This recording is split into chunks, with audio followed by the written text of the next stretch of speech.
Ram is back, baby. They're listening. Ram, listening. Ram did a lot of good things here, okay? They finally brought back the V8. The V8 with a more enhanced supercharger now. Ram brought back the TRX. Cretaceous roar by the TRX. Yes, super duper excited about it. So they've done this engine before, but now they pumped it up. Now it's the most powerful production gas pickup truck today. So we're super excited about that. So they're listening. Listen, before this, Ram had a actually really great inline-6 Hurricane twin turbo engine, and it made a bunch of horsepower.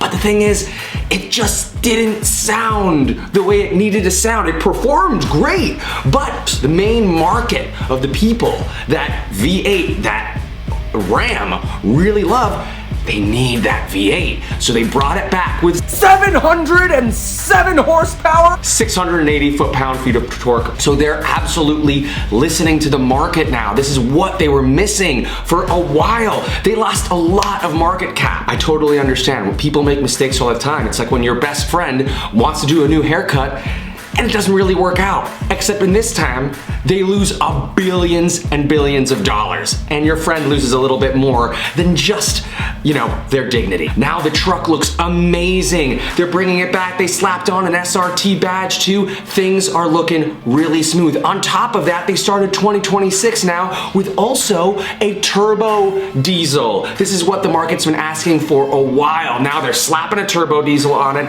with over 1,000 foot-pound-feet of torque. So that thing can haul, I'm pretty sure it's over 20,000 pounds of weight behind it. So the Rams are back. Now they're faster than Ford, faster than the Ford Raptor R, which is something that was huge. Chevy's been out of that supercharged race for a while. So now Ram's looking real nice, and I'm pretty sure now they have a 10-year, like 100,000 mile warranty as well. So they're coming out swinging, trying to get that more market cap back. So we're gonna see what ends up happening with these guys. But honestly, I think that they're doing fantastic. Stellantis, owners of Ram, Dodge, a whole Fiat, a whole bunch of other companies. They took a really big swing. They really thought they knew what was better than what the market was already giving them. And they had some idea, right? Most other car companies are moving toward EVs. They're moving away toward V8s, or at least until this last year and a half. But the thing is, the market didn't like that. A lot of Dodge owners, a lot of Ram owners did not like that at all. They said, no, why would I want to stop that V8 when I can just go to Ford? I can go get a Ford Raptor R, and I know that a lot of Dodge owners, a lot of Ram owners are upset by that, but they had to move. Again, nothing wrong with that inline-6, twin turbocharged, whatever. It looks great. That Hurricane engine's awesome, but it just wasn't a V8. In my opinion, it just didn't sound the way it needed to sound. I personally feel that if that Hurricane engine had just a bad, like a really, really bad exhaust that just, that would be just, I think that would have solved a lot of problems here. A big part of muscle cars about V8s is the sound. And when you're getting rid of that engine, you need that drama. We all love that drama, that rumble that the V8 gives us. And if you're not gonna be able to kind of give us that same love and drama from a V6, it's hard for us to fall in love with anything. It's kind of like what EVs are doing, right? Like EVs still have a lot of power, right? You're seeing now more than ever 1,000 horsepower on these electric cars, but they don't have any soul. They don't have any real drama until you get into those 1,000 horsepower numbers, and then there's a little drama just because of the G's that you're feeling. But when you're coming right back down to moving away from that V6, I think the biggest thing that they really messed up on is the exhaust, the sound. But they said, hold up, we made a mistake. Mistakes happen, nothing wrong with that. We're gonna go back and we're gonna do it. We're gonna double down on the V8, and that's exactly what they're doing. The most powerful gasoline pickup truck in production today. I mean, it's hard to argue with 777 horsepower. I mean, that's a crazy number. Key specs include all-wheel drive, 35-inch tires, 13 plus inches of suspension travel. So this thing is really built to go off-roading as well. This thing can pretty much do it all. And it's less than the Raptor R. I'm pretty sure the Raptor R is coming in at like 112. This is coming in just at 102. Okay, like that's amazing. You're getting a lot of car for this price. I mean, I'm excited to see what ends up happening now. That now they just have like this Hurricane engine kind of sitting there. And I think there's a lot of potential that they can do with this amazing engine. I think the engine was great, it was just in the wrong car. You gotta use that engine in something else. It's gonna be interesting to see what they do with that engine because they spent millions and millions of dollars creating this super powerful, over 500 horsepower engine, but it's hard to beat a 6.2 liter V8 with a supercharger in it. The Hornet! Dodge just killed off the Hornet.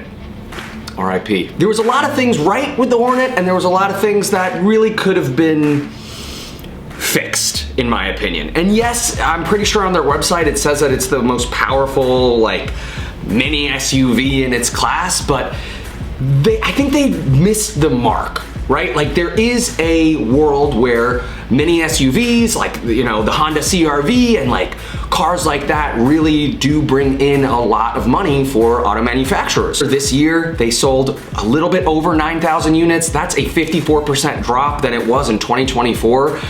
Not really good numbers. I mean, I remember when this thing came out, like, they were primarily marketing to men, which is fine, but they really left out a huge segment of that specific car market. Like women, young families, like those are all people that like love that type of car. It's a little bit bigger, it's a little bit taller up, you can fit a little bit more things to the boot. Like there are things that you can do that really make this car more fun, more relatable, right? But they were really leaning into like, it's fast, like your younger self is gonna love it, like it's a hybrid. We need a little bit more of that lunacy, you know? That's what really gets Dodge feeling Dodge, right? Like I have a Dodge Challenger and I love that thing. That V8 is awesome. It hauls and it's loud and there's drama. And look, if I go through a corner, it's not the best thing in the world, but a straight line speed, drama, that's the type of thing that we love. Now, I have an idea to really save the Dodge Hornet if they wanted to. They've already discontinued it, so it's not gonna happen, but if they wanted to, they have a buttload of inventory of that Dodge Hornet. They also are moving away from that Hurricane inline-6 engine with the new Dodge Daytona, which I'm gonna have a whole other video just on that later. But they're gonna be moving a V8 into that new Daytona. What are they gonna do with all of these Hurricane engines? Match made in heaven.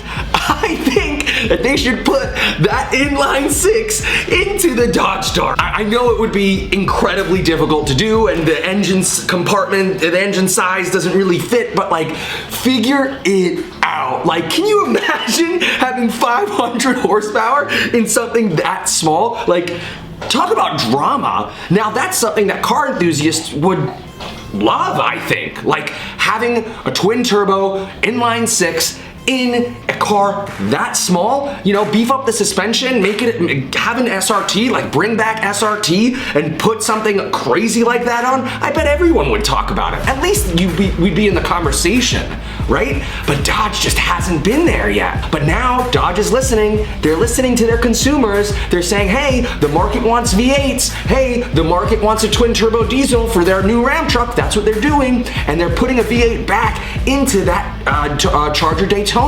So, look, the market didn't want the Hornet as it was, but we gotta bring back lunacy. We gotta bring back the crazy, the drama. That's what we're here for, right? We're not here to just always, you know, make the safe bet. Yeah, drive an EV. Yeah, EVs are cool. Yeah. We have to get back to the lunacy. We have to get back to the crazy, right? Like, that's why we're here. That's why we love Dodge. So, these are my takes. Tell me what you think. Like, comment, share, subscribe. If you agree, disagree, in the comment section, let me know. I'd love to chat with you. Just a little chit chat. Little chitty chitty chat chat. Peace.